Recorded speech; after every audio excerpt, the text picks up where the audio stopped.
Good evening and welcome to NTD News. I'm Stephanie Cox. Here are today's top stories. Johnny Depp's ex-wife, Amber Heard, took the stand today for the first time in the trial. She says during their relationship, Depp was constantly drunk or high and that he physically abused her many times. The Supreme Court launches an investigation into a leaked document revealing a majority of the court is in favor of overturning Roe v. Wade. A leak of this magnitude is unprecedented. So what does it mean for the integrity of the court? A former Trump critic wins the Ohio GOP primary after being endorsed by former President Donald Trump. You can't separate his win from the Trump endorsement. The Trump endorsement was critical. The computer repairman who turned over Hunter Biden's laptop files a multi-million-dollar defamation lawsuit. He's suing multiple media outlets and a Democratic congressman for accusing him of peddling Russian disinformation. He says the accusations cost him his business. The Federal Reserve ratcheting up its inflation fight today with the biggest rate hike in decades. This as President Biden and Senate Republicans clash over economic policies. What are they saying about the inflation and our economy?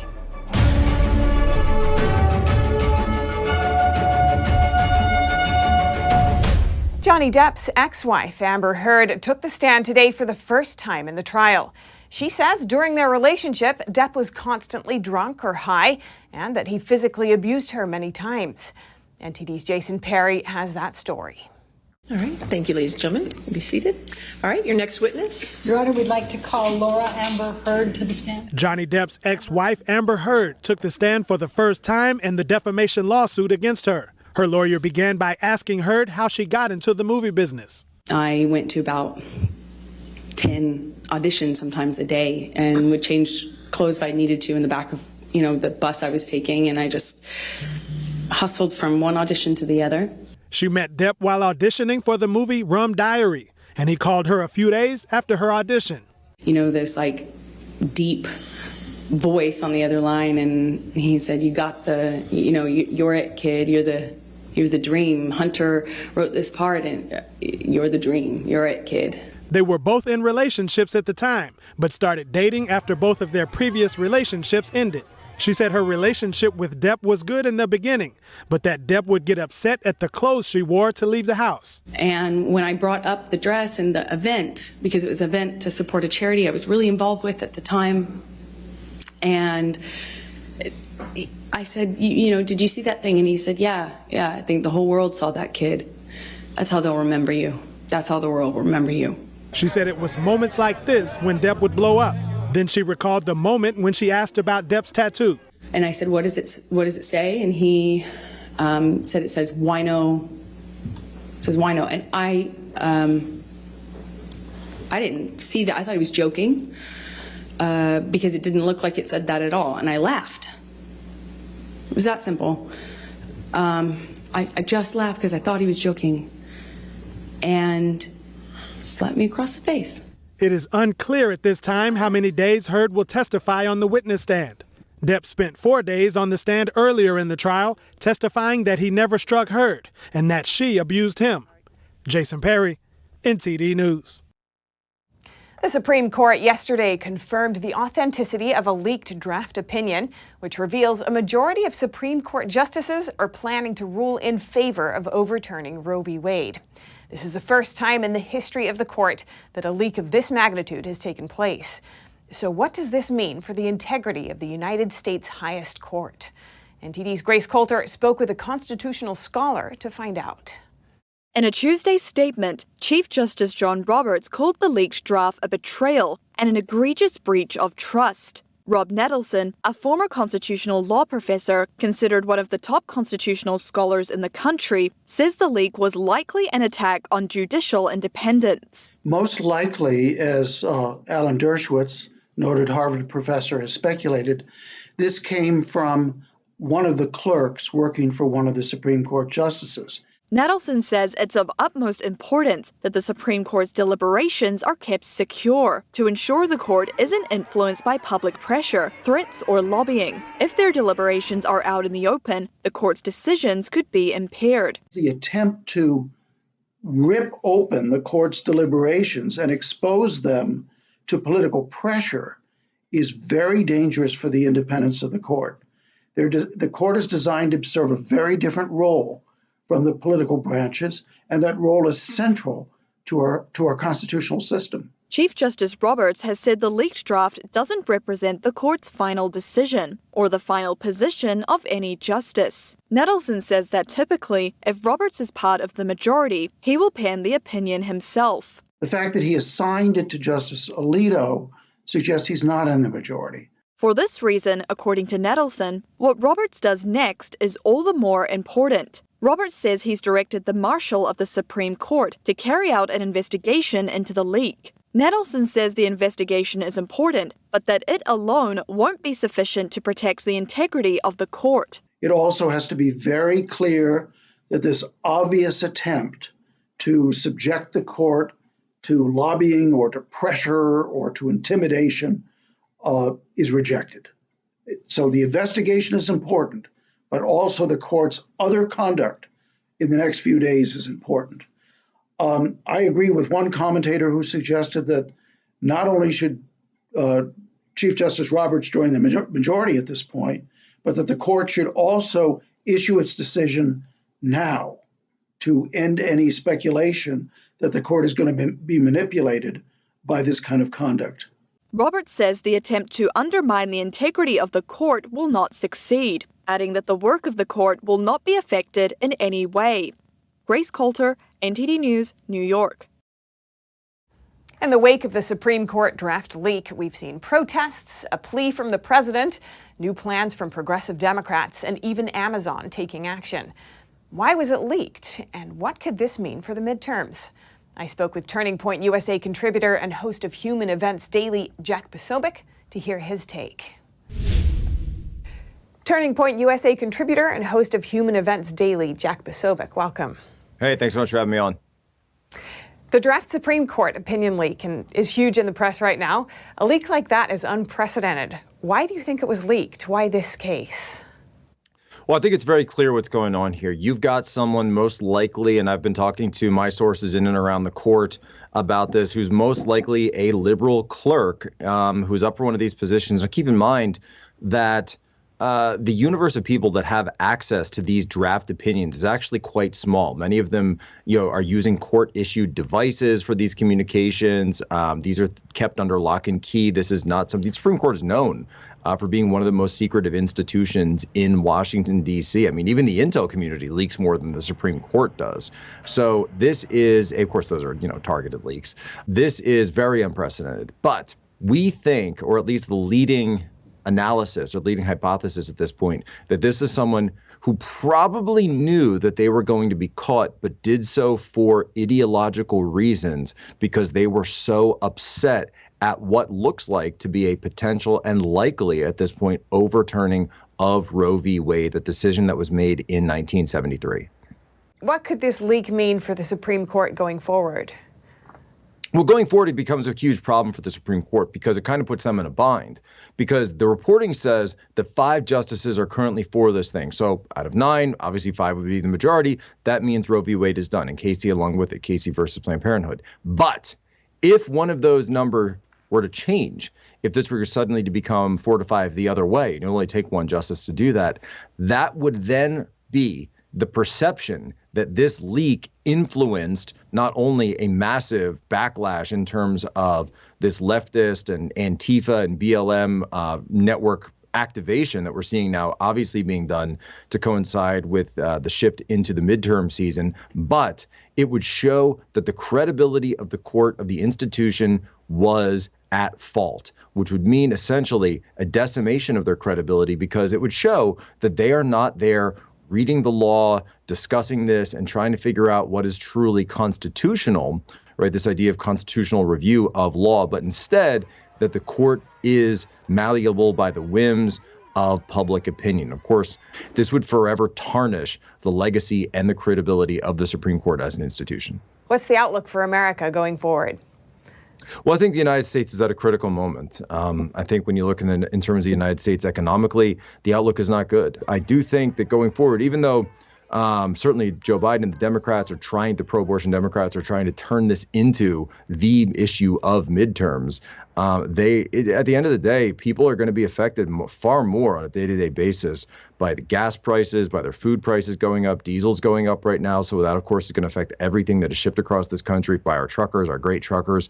And so those are the things that people are going to vote on. It's those kitchen table issues, those pocketbook issues, and you are going to see a massive red wave in November because of it. Jack Posobiec, thank you. Appreciate it. Thanks. In Ohio's primary elections on Tuesday, J.D. Vance won a tight race for the Republican nomination for the U.S. Senate with a little help from Donald Trump. NTD's Arlene Richards reports. Trailing in the polls until just a few weeks ago, J.D. Vance edged out his opponents in the Republican primary after a much-needed endorsement from former President Donald Trump. Noah Weinrich of Heritage Action says you can't separate the win from the Trump endorsement. The Trump endorsement was critical. Weinrich said Vance never cracked first behind opponents Josh Mandel and Mike Gibbons until after the endorsement. He said Ohio voters who still showed skepticism over his previous negative comments about Trump in 2016 were also convinced to vote for him. Weinrich also thinks Vance had the strongest platform. He was incredibly strong on illegal immigration. He's tremendously strong on China. He has a very compelling personal story that resonates with Ohioans. It's documented in his book, Hillbilly Elegy. Other issues Vance addressed were traditional values and families and ending abortion. Vance will go up against Democratic primary winner Tim Ryan, the current state representative. Ryan's platform includes investing in affordable health care, ending racial disparities, and modernizing the immigration system. Weinrich said both are good picks for their respective parties, but Vance will likely take working-class voters away from Ryan and win the race. Meanwhile, Georgia's GOP Senate candidate Herschel Walker didn't attend the primary debate. Will that affect his chances of winning? He was an early supporter of President Trump. President Trump has endorsed him. No other candidate has really been able to break out. And from the beginning, Herschel was the guy to beat. This year's midterm election is predicted to be a tough one for Democrats trying to hold on to their majority in the House and control of the Senate. Arlene Richards, NTD News, New York. The computer repairman who turned over Hunter Biden's laptop has filed a multi-million-dollar defamation lawsuit. The Delaware repairman is suing multiple media outlets and Democratic Congressman Adam Schiff for accusing him of peddling Russian disinformation. John Paul MacIsaac filed the suit Tuesday.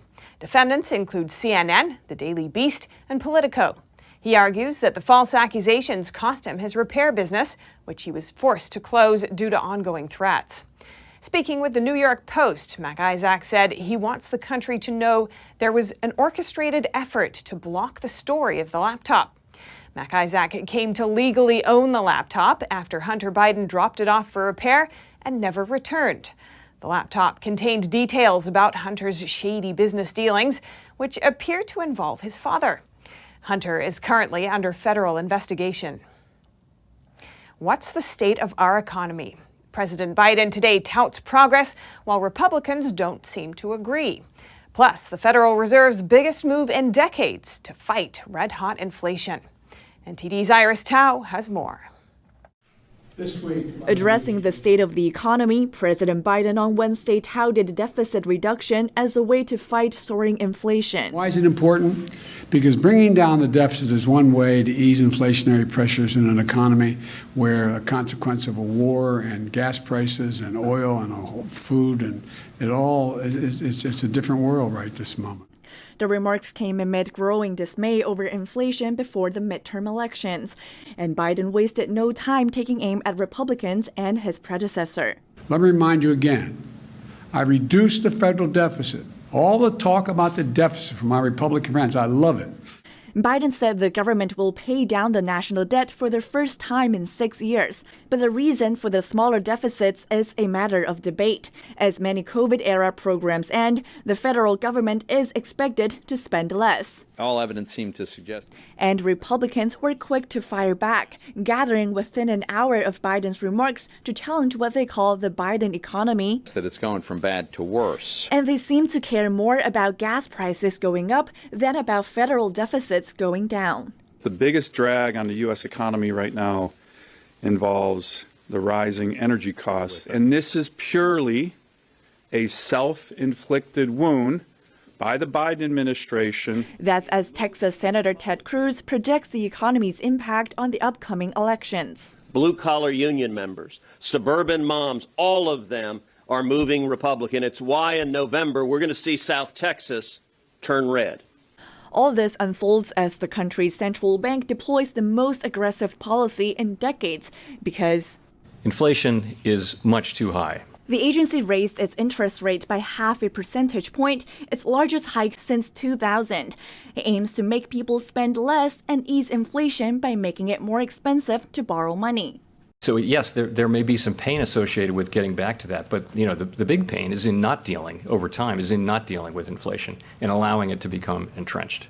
And we're going to see the latest inflation data as soon as next week, as the Labor Department is set to release the April Consumer Price Index report on May 11th. Reporting in Washington, D.C., Iris Tao, NTD News. Up next, New York's governor tells abortion critics not to mess with New York. The state is considering paying for abortions for any U.S. resident. And Elon Musk responds to left-wing groups' call to boycott Twitter. 24 left-wing groups claim that Twitter under Musk will be a platform that amplifies hate, extremism, and disinformation. Stay tuned for more here on NTD News.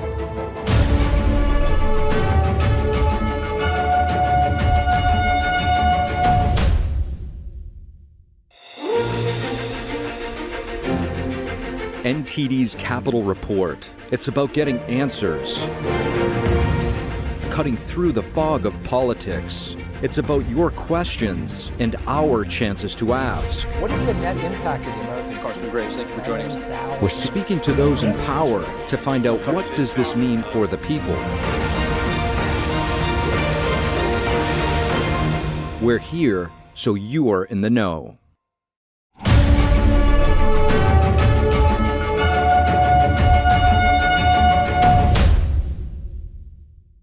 New York State is taking a distinct pro-abortion stance. The governor and the attorney general want to make clear that they're against overturning Roe v. Wade. NTD's Arian Pazdar has more from New York. Amid the ongoing Roe v. Wade issue, New York's attorney general revealed that she herself had an abortion about 20 years ago. And Governor Kathy Hochul is trying to make New York the nation's safe haven for abortions. She had a message to those opposing the procedure. You don't want to mess with us. You don't want to mess with the state of New York. And I assure you, this is a fight that you will not win. New York State is currently considering two pieces of legislation: abortions for out-of-state residents paid by New York State and requiring New York insurance companies to pay for abortions. The governor says the right to get an abortion is something her ancestors already fought for, and she doesn't want her grandchildren to have to fight for that as well. She says banning abortions is going backwards. But one expert says using taxpayer money for abortions is a bold idea. Well, there's been a long-term agreement, at least at the federal level, even among people that are pro-choice, that it's a different step to have taxpayer money fund abortions simply because the American public has not agreed on that, and many people consider abortion to be a moral evil.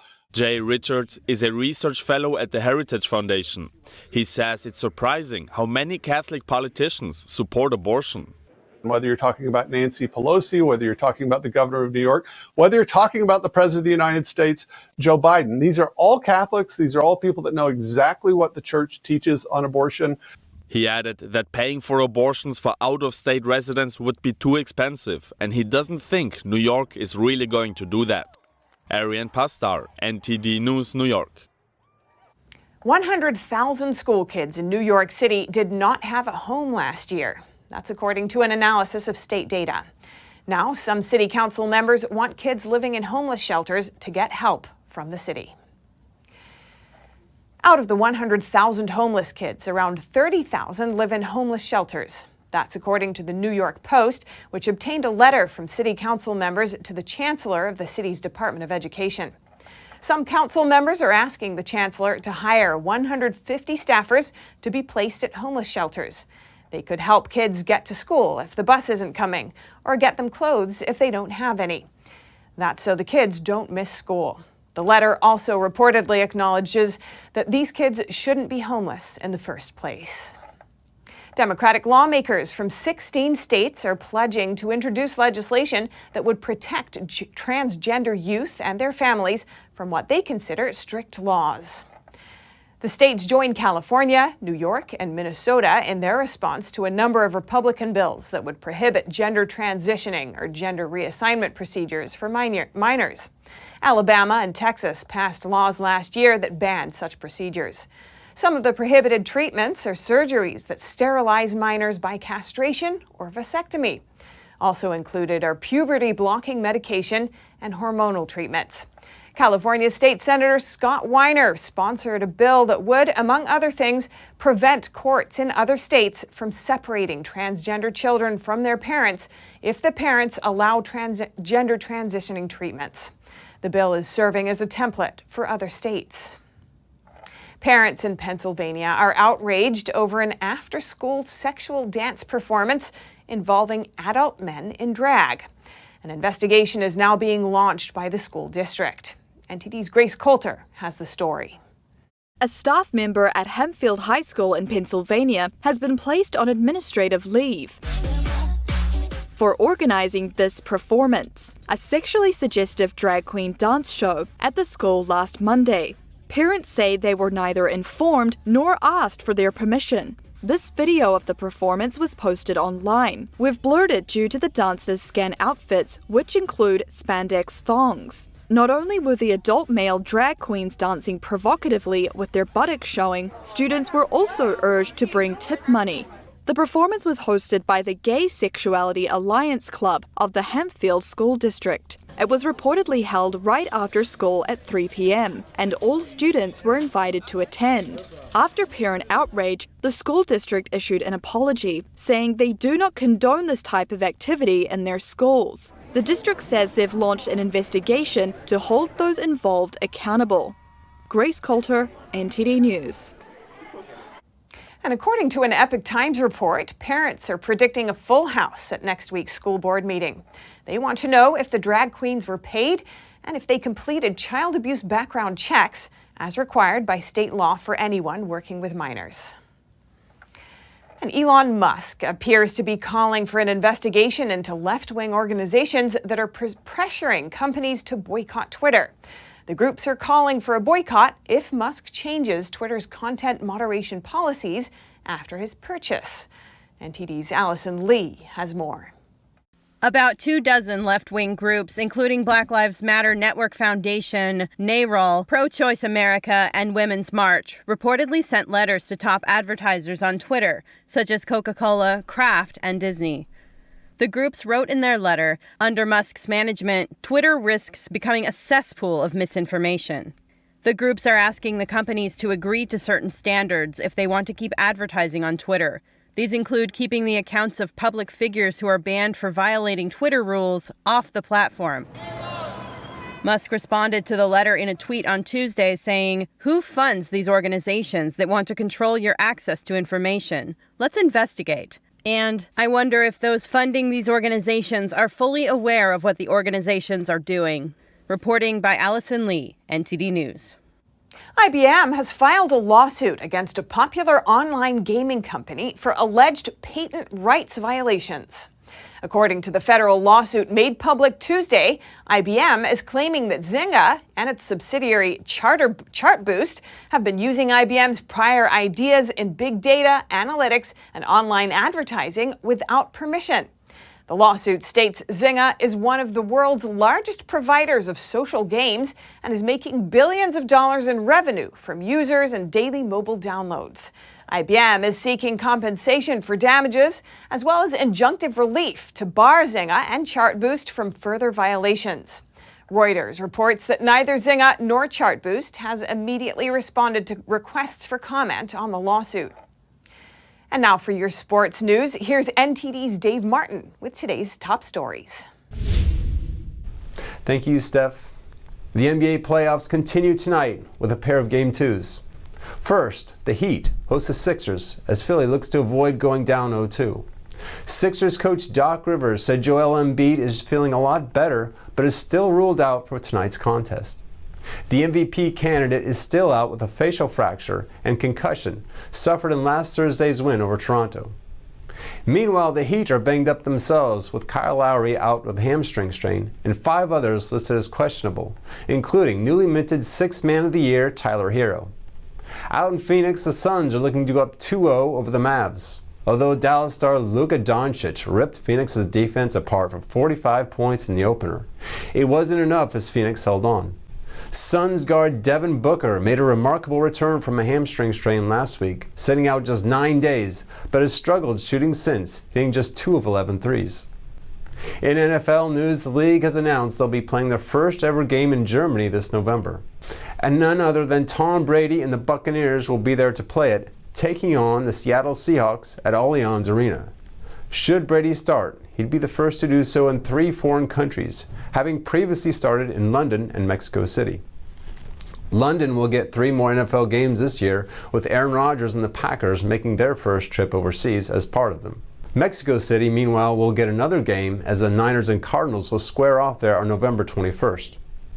In international sports, Diego Maradona's Hand of God jersey sold for a whopping $9.3 million, according to Sotheby's. Maradona wore the jersey when he scored one of the most famous goals ever. It happened at the 1986 World Cup. That's when Maradona jumped and used his fist to hit the ball in for a goal, though from behind it looked like it was his head. The goal was somehow allowed. Maradona would say afterwards, it was the hand of God that hit it in. Just a few minutes later in the same match, he wowed the crowd by picking up the ball at midfield and eluded 5 defenders to score again. Years later, the goal was voted as the World Cup Goal of the Century. And finally, in news of good sportsmanship, Mets pitcher Chris Bassett and home plate umpire Chad Fairchild apologized to each other Monday in a display rarely seen on the baseball diamond. Fairchild missed what looked like a strike 3 to end the 5th inning and called it a ball instead. Bassett and his teammates, on the other hand, were convinced it was a strike and actually started walking to the dugout before the call was made. Bassett would eventually walk the batter but got out of the inning unscathed. On his way to the dugout, the umpire made eye contact and tapped his chest as if to say, "My mistake." Bassett said afterwards he also apologized to Fairchild for his initial reaction of, quote, showing him up. That's all for sports today. Back to you, Steph. Thanks, Dave. And coming up, murder charges against 3 suspects involved in the Northern California gang shooting last month. Only 2 of the suspects are in jail. Police are searching for the 3rd. And the nation's first town chartered by African Americans faces an uncertain future. The town's geography causes it to flood easily, and there's no easy fix to the problem. Learn more in just a minute here on NTD News.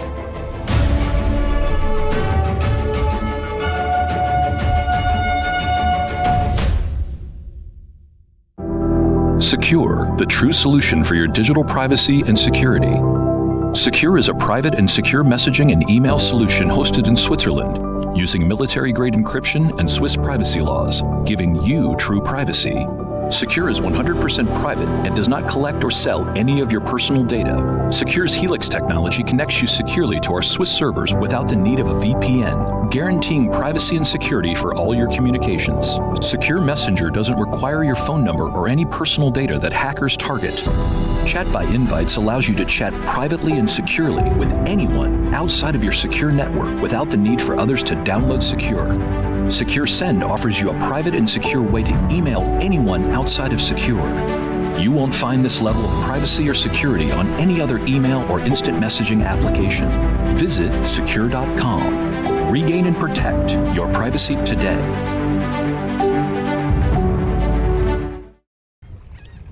Oh, hey, doesn't it feel like there's communists everywhere?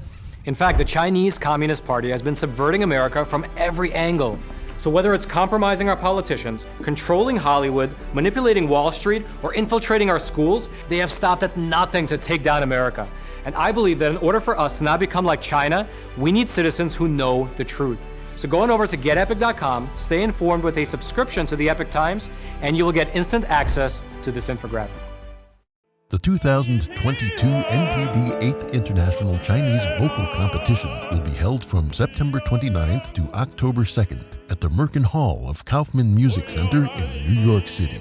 The competition is honored to have specially invited vocalists with the world-renowned Shen Yun Performing Arts to serve on its panel of judges. The gold award is $10,000. For more information, please visit vocal.ntdtv.com.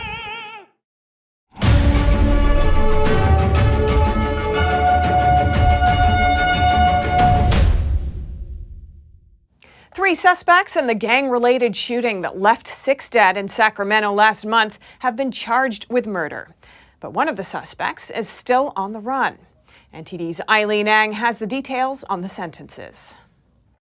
Sacramento District Attorney Anne Marie Schubert announced on Tuesday murder charges for 3 suspects involved in the downtown Sacramento rival gang shooting.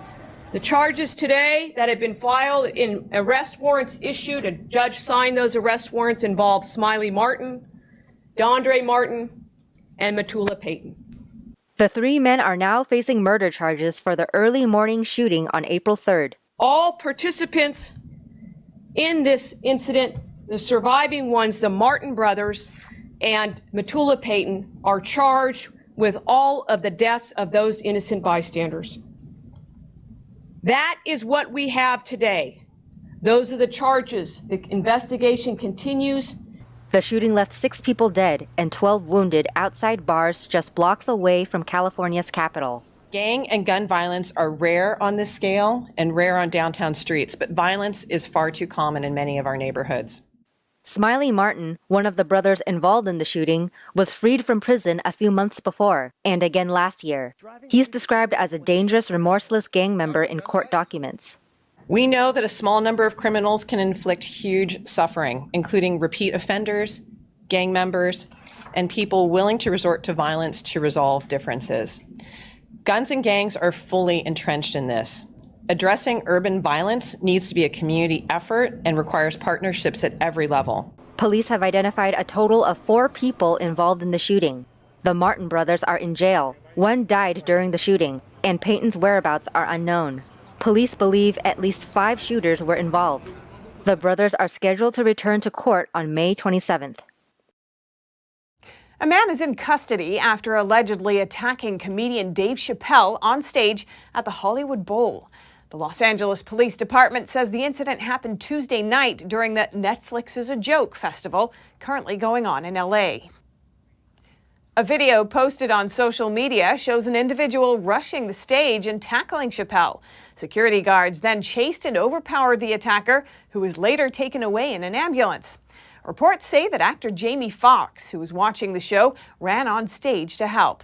Officers say that the alleged attacker, Isaiah Lee, was detained and arrested for assault with a deadly weapon. He was apparently carrying a fake gun with a knife blade hidden inside, but it's unclear if the suspect tried to use the weapon. Nearly 24 firefighter crews gathered in Paynes Creek, California this week for an annual conservation camp preparedness exercise. The 3-day training event is hosted by the California Department of Forestry and Fire Protection. NTD's Andrew Thomas has more. During the event, crews arrive on site and immediately face inspection as they collect their gear and face questions on firefighting techniques, tools, and more. It's important because the crews they do need to be proficient in their skills for various reasons. They need to be in shape. They need to be able to use their tools successfully and basically know their job. During inspection, firefighters simulate air tanker drops, which are frequently used during wildfires. Officials also inspect the fire shelters used, which are then deployed as part of the training. Firefighters then embark on a timed 3-mile hike. After the trek, they're instructed to cut a 300-foot line on a hillside. Line cutting is a firefighting practice designed to create a perimeter around the fire to contain it. Factors for determining the size of the line include fuels and weather. Misty Calvo is in her second year as a firefighter. With how we got critiqued and just from what our superiors said, feeling pretty good. We didn't have any deductions, so feeling good about this fire season. Going in, feeling prepared and ready, knowing that we can do our job to the best of our abilities. She was assigned to scrapes, cleaning up the line, and removing all debris toward the back of the line. We got good kudos. They said our line looked good. It was clean. We had no deductions on our line, so that's always a great positive, knowing that, we're training well and, when we get out there, knowing that we're putting out good line and the hike went grow. We all did good. We all stayed together and, pushed each other, motivated each other. California's wildfires are as destructive as ever. The past 2 years have seen the biggest wildfires in state history. In 2020, the August Complex fire consumed more than 1 million acres, and in 2021, the Dixie Fire burned more than 963,000 acres. Andrew Thomas, NTD News. And new details emerging in the manhunt for an Alabama inmate accused of murder and the corrections officer who allegedly helped him escape. Authorities now believe that Vicky White not only aided the escape, but was involved in a romantic relationship with the accused killer. Mike Valerio has the latest information on the investigation. It's just really a shock and devastating to all of her coworkers and to myself. Investigators say they've uncovered a secret romantic relationship between the otherwise exemplary Alabama corrections officer and the accused murderer they say she helped break out of prison. She sold her soul to the devil. Lauderdale County Sheriff Rick Singleton says Vicky White and Casey White, no relation, likely met when Casey stayed in the Lauderdale County Jail while waiting for his arraignment back in 2020. We know that they maintained contact while he was in the Department of Corrections up to and including until he was returned here February 25th of this year. And authorities say they are learning more about the preparations for the escape. Vicky White recently sold her Lauderdale County home for less than half its market value and purchased this 2007 Ford Edge SUV. She staged the vehicle in the parking lot where her patrol car was found the night before their disappearance. Last Friday, Vicky told her coworker she was taking the inmate to the county courthouse for a mental health evaluation, but no evaluation was ever scheduled and the pair has now vanished. Several hours later, Vicky White's patrol car was found abandoned in a shopping center parking lot just 1 mile away from the detention facility. Vicky, you've been in this business for 17 years. You've seen this scenario play out more than once, and you know how it always ends. The historic town of Princeville, North Carolina, faces an uncertain and stormy future. The town is situated on a swampland, and rising water levels flood the town from time to time. Many residents have left, while others decided to stay. Here are the details. The historic town of Princeville, North Carolina, has a population of about 1,200. The settlement grew up around a Union Army camp on the south bank of the Tar River, where escaped slaves sought protection in the waning days of the Civil War. It is the oldest town in the nation, chartered by African Americans. Our forefathers built a town out of absolutely nothing but swampland. They shed their blood, sweat, and tears on these sacred grounds. It was absolutely worthless. Nobody wanted it. Nobody could see anything positive for the future of the swampland. Because of its geography, the town faces an existential threat every time the Tar River floods, despite construction of a massive levee in the 1960s. The U.S. Army Corps of Engineers Wilmington District is currently responsible for flood control in Princeville. When it floods and the water level rises and starts to come over the bank, the water wants to go somewhere, and it wants to naturally go where the town of Princeville currently exists. In 2019, Congress authorized nearly $40 million to fund the Princeville flood protection upgrades, but updated computer modeling showed that the Princeville plan would have created flooding issues in other areas. We said, hey, we need to look at that. We need to come up with a better design or see what we could do to try and make sure that we can still protect the citizens of Princeville without creating unintended consequences elsewhere. The town's population has declined sharply compared to a decade earlier. The government has purchased about 24 flood-prone properties for demolition, with more buyouts pending. But many long-term residents say they would rather stay. Actually, it was the love for Princeville, for the town itself, my roots. 74-year-old Princeville resident Betty Cobb has had her home twice destroyed by floods. She says right now she and her family are living on chance and prayer. Coming up, Beijing and another major Chinese city are imposing strict lockdown measures. The Chinese capital city has closed dozens of subway stations and many public venues. And Europe plans to ban Russian oil over the war in Ukraine. But it'll be tough because the EU is very reliant on Russian energy. More in a moment here on NTD News.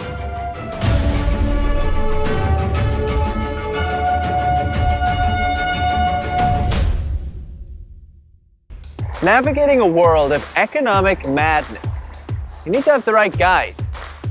What do today's decisions mean for your tomorrow? We ask why. What's the alternative? Uncover the deeper reasons and the hidden influences, and highlight the real opportunities for profit. At NTD Business, we connect the dots for you. Good evening. Thanks for joining us. NTD Business. I'm Paul Green.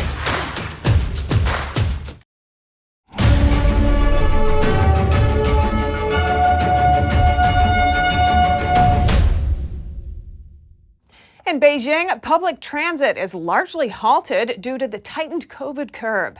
Meanwhile, another mega city, people are buying in panic, preparing for coming lockdowns. NTD's Tiffany Meyer brings us the updates.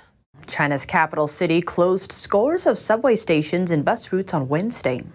Officials also extended COVID-19 curbs on many public venues. According to the city's service provider, more than 60 subway stations and nearly 160 bus routes were shut down. Officials also said they'd extend closures for certain public places, like schools, restaurants, some businesses, and even residential buildings. But they didn't give a time frame. 我觉得最重要是人吧。我觉得是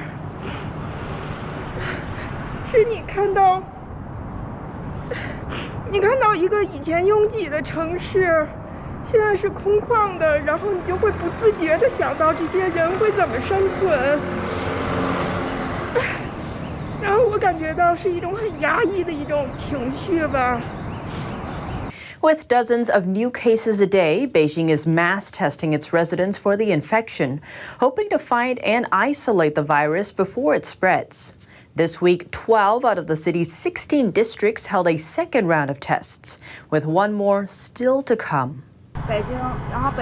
Restrictions in Beijing are very severe. I can't even go eat anywhere. I feel oppressed.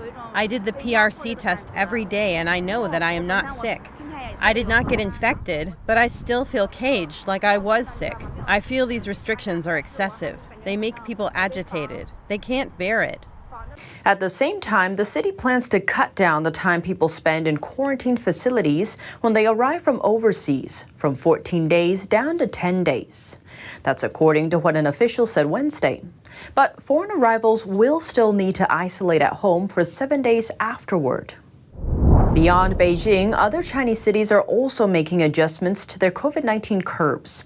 According to an official statement from Tuesday, central China's Zhengzhou city will impose new week-long rules. Schools in the main city district will shift their classes online, while staff with the local government and nearby companies must work from home. It's not certain whether the restrictions will lift after 1 week. Zhengzhou is home to over 12 million people. It's also the site for Apple's iPhone manufacturer, Taiwan's Foxconn. The company confirmed it would continue production there. As companies and public services adjust to the changes, residents quickly responded to the news. The day the notice was released, locals packed the streets. Crowds were seen rushing to grocery stores to stock up on essentials for while they're working remotely. This is the first time since last summer Zhengzhou has caught the public eye. That's after last year when severe flooding hit the area. The European Commission is now proposing a ban on Russian oil. It's part of a new set of measures aimed at punishing Russia for its invasion of Ukraine. Even Germany, Europe's largest economy and one of the most dependent on Russia, has signed on. NTD's Colin Frederickson has more. We will propose to ban all Russian oil from Europe. This will be The European Union, which has been heavily reliant on Russian oil, is now going for a full, complete ban, and even Germany has joined in. We have prepared ourselves to be less dependent. The proposal, part of a sixth round of sanctions, involves a ban of crude imports within 6 months and a ban on refined oil by the end of the year. Time is critical, so we should better act faster here. George Zachman is a senior fellow at think tank Bruegel. Zachman says Russia will have the opportunity to look for other ways to export its oil. If we give them 6 to 10 months to prepare, that will of course allow them to find new ways to sell oil to non-embargoing countries. Experts say an oil ban is relatively easy to offset because the EU can just get the oil from other places. It can import from numerous different producers, from Norway, the North Sea in general, from the United States and many other suppliers. So that is relatively easy. Daniel Lacaille is the author of The Energy World is Flat. Lacaille says the EU's real problem is natural gas. The European Union imports about 150 BCM per year of natural gas from Russia.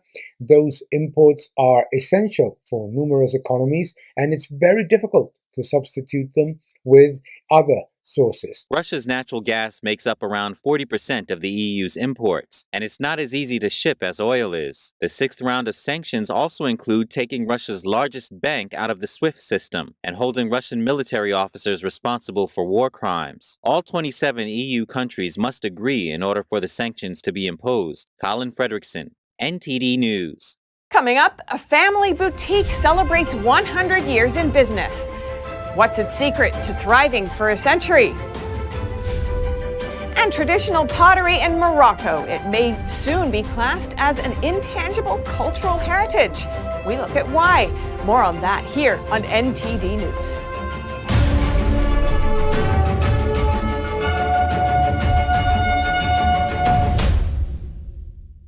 Hello, I'm Mike Lindell. Retailers, shopping channels, and now even banks have tried canceling myself and MyPillow. Well, during these times, your support has meant everything to us. My employees and I want to personally thank each and every one of you by passing the savings directly on to you. For a limited time, you can get my brand new product, My Slippers, for 50% off. That's the lowest price ever.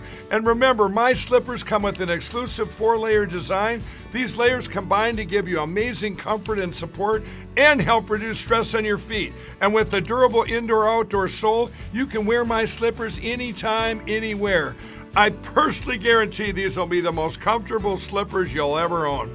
So go to MyPillow.com now and use the promo code on your screen or call the 1-800 number below to get My Slippers for 50% off, the lowest price in history. And if you do it right now, I'm going to include a free gift with your purchase. Thank you and God bless.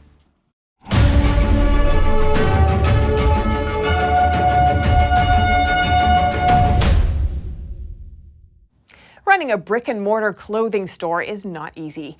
Many of these stores have either been crushed by competition from e-commerce or shuttered by the pandemic. But one family-owned boutique in Illinois is still standing tall and is celebrating its 100-year anniversary. NTD's Faye Corder has the story. The same family has owned the Lake Forest Shop, a luxury boutique in Lake Forest, Illinois, for 3 generations. The store has weathered the storms of the past century and is thriving. Ellen Sterling, the owner of the store, fondly recounts how her grandmother, Margaret Baxter Foster, started the business. She was a woman who loved to shop. She met this woman named Coco Chanel, and she fell in love with Coco and the clothes. So she bought and bought and bought. The buying spree went on repeatedly until the clothes couldn't fit in the closet. Foster opened a store to sell them. With the help of her famous son-in-law, Condé Nast, the publisher of Vogue, the shop flourished. He was able to introduce my grandmother to a lot of designers, a lot of people that could be helpful to her. Sterling's parents expanded the business to 4 branches, but the expansion backfired. When Sterling took over in 1986, the store was $500,000 in debt. Sterling closed all the other branches except the original store and made drastic changes. We went on a search for really fine designers that we think our customers would like. And we had trunk shows with them. The trunk show allows customers to see samples of a designer's whole collection and customize clothing for individual sizes and colors. The shop carries luxury brands such as Lourdes Chavez and Algo of Switzerland, who outfits Duchess Kate and others. Today, the store has an annual revenue of $2 million. Sterling credits her success to her employees and their taste in style. They are absolutely superb women, superb professionals, and there isn't anything they won't do for you. At 72, Sterling is making plans for the store's future because none of her children are interested in taking over.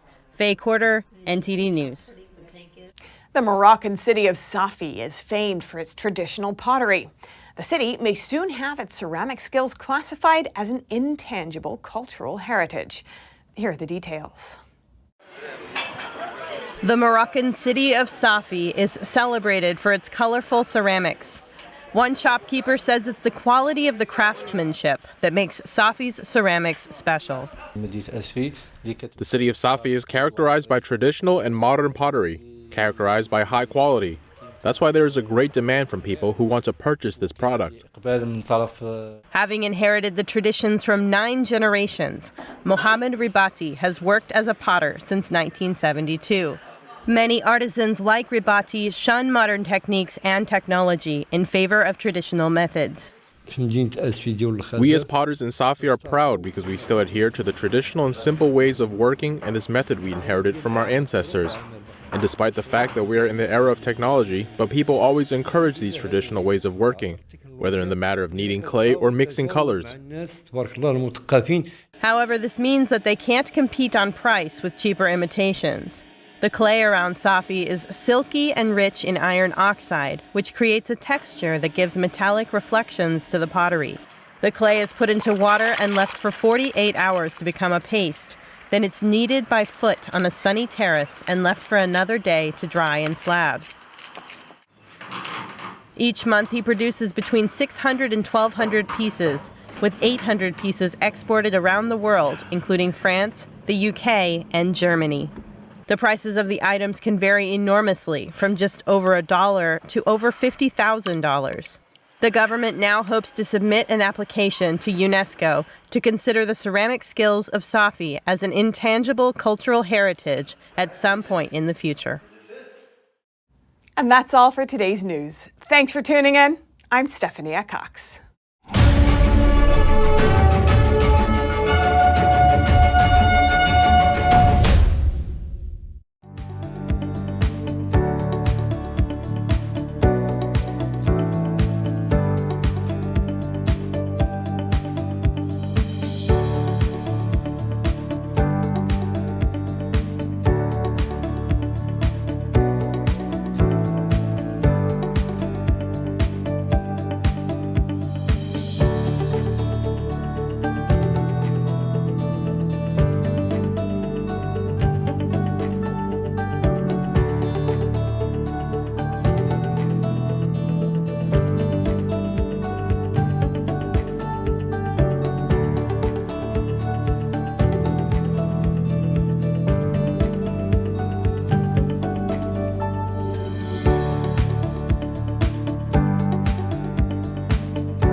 Thanks for watching us on YouTube. Did you know YouTube only keeps selective videos on its platform? So if you want to make sure you get the full picture, just subscribe to our newsletter.